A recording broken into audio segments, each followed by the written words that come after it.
Susina Sardurişe Argıştini Argıştıoğlu Sardur bu tapınağı Tanrı İrmuşini için inşa etti diyor.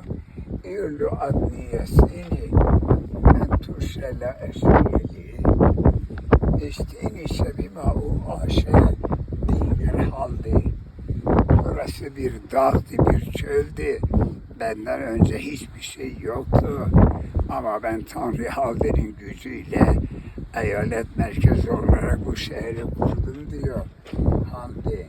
Ey güye istiniye men neşevimani eşbaula'e ama o şey Guguni anini 35 kilometre ileride Hoşaf diye bir kasaba var, köy var. Orada da güzel bir Muratlıkhanesi var. Oranın o zamanki adı Guguna'ymış. Guguna ırmağından ta buralara kadar su kanalları açıyor. Su götürüyor buralara.